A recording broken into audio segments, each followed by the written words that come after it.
지난 10일 제20대 대통령 선거에서 윤석열 국민의힘 후보의 당선이 확정된 뒤 각종 온라인 커뮤니티에선 며칠 동안 좌절과 우울, 분노 등을 표출하는 글들이 쏟아졌습니다.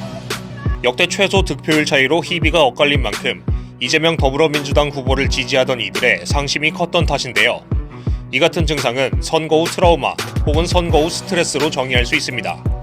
일주일이 넘도록 지속되는 선거 후 트라우마, 어떻게 극복할 수 있을까요? 정신과 전문의이자 인류학자인 박한선 박사의 조언을 전합니다. 네, 가장 주된 증상은 이제 미래에 대한 파국적 미래에 대한 불안이에요.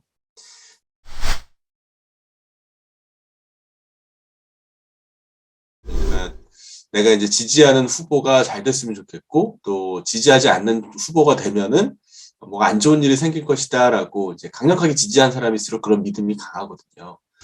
이제 내가 지지하지 않았던 후보를 지지했던 사람들에 대한 분노라든지 적개심 같은 것도 있을 수 있고요. 또 내가 조금만 더 잘했더라면, 내 주변에 있는 사람들이 조금만 힘을 냈더라면 내가 지지하는 후보가 될 수 있었을 텐데라고 하는 후회나 아쉬움, 또 자책감, 이런 감정들을 동시에 같이 느끼기도 합니다. 그런 말씀하신 증세들이 좀 생기는 원인은 어디에 좀 있다고 얘기를 할 수가 있을까요? 이제 가장 중요한 건 이 민주주의 사회에서 가지고 있는 선거의 특징 때문에 그래요. 이 선거는 절반의 승리 이런 게 없거든요. 무조건 한쪽이 이기면 한쪽이 질 수밖에는 없어요. 반만 이겼다든지 반만 졌다든지 이러기가 어렵습니다. 특히 대통령 선거 같은 경우에는 단 한 명의 대통령을 뽑기 위해서 전 국민이 투표를 하는 상황입니다. 그러니까 이러한 선거제도의 특징 자체가 가지고 있는 문제점이라고 할 수도 있어요.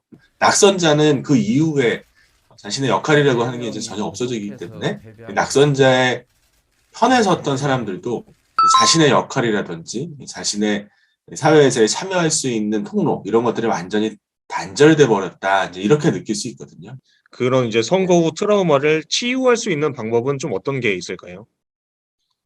치유라고 하기에는 좀 말은 좀 적당하지는 않은 것 같아요. 이건 질병은 아니거든요.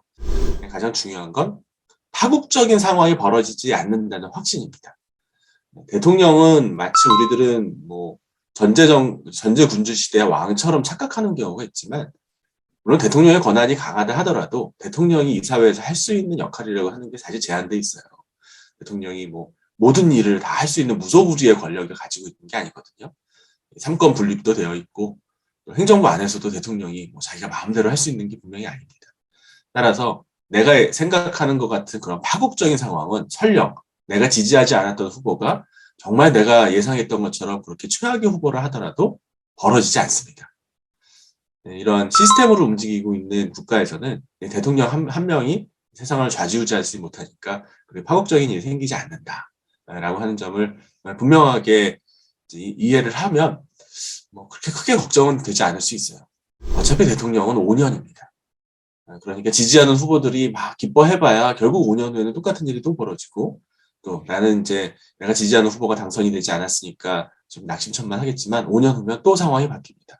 이 민주사회 선거라고 하는 거는 누구를 뽑는지가 중요한 게 아니라 어떤 사람이 오랫동안 권력을 가지지 못하도록 계속 반복해서 바꾸는 역할을 하는 이 두 번째 역할이 더 중요하다고 합니다.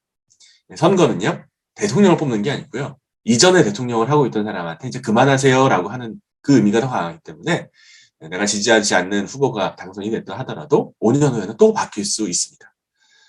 비슷한 정치적 성향을 가진 쪽에서 대통령을 또 배출할 수도 있겠지만, 어쨌든 지금의 후보는 5년이 지나면 일단 짐 싸고 나와야 됩니다. 그렇게 생각해 본다면 내가 지금 생각하는 그런 낙심, 천만한 그런 기분들은 조금은 달래질 수 있지 않을까라고. 내가 지지하는 후보를 정말 지지했는지 생각해 봐야 돼요. 지지하는 후보를 100% 좋아했던 건 분명히 아닐 겁니다. 다만 지지하지 않는 후보가 너무 꼴보기 싫으니까, 그러니까 지지하는 후보를 내가 지지했는지도 모릅니다. 따라서 그 지지하던 후보, 내가 낙선했던 그 지지하던 후보가 나와 동일한 인물이 아니라고 하는 사실을 분명히 깨달을 수 있어야 됩니다. 내가 지지하던 후보는 낙선했지만 내가 낙선한 건 아닙니다. 나의 패배는 분명히 아니거든요. 이 친구들이든 가족들이든 아니면 동료들이든 이 정치적 성향이 조금씩 다 달라요. 그리고 내가 지지하지 않는 후보를 지지하던 그런 지지자들, 친구들, 동료들이 막 기뻐하고 즐거워하는 것을 보면 막 속상하고 싫습니다. 그러니까 자꾸 은둔하고 숨게 되고 자신과 비슷한 생각을 하는 사람들끼리 인터넷 커뮤니티라든지 이런 곳에서 뭉치는 경향이 있어요. 그러지 마시고요. 선거는 선거. 마치 스포츠에서 졌다 하더라도 지고 나서 패자와 승자가 악수를 나누면서 같이 사진을 찍고 서로 축하해 주는 것처럼 똑같은 태도로 선거는 끝났고 나와 생각을 달리하는 사람들과 웃으면서 이 대선 결과에 대해서 이야기할 수 있다. 라고 하는 좀 너그러운 자세라면 선거 스트레스는 금방 해결될 거라고 생각합니다.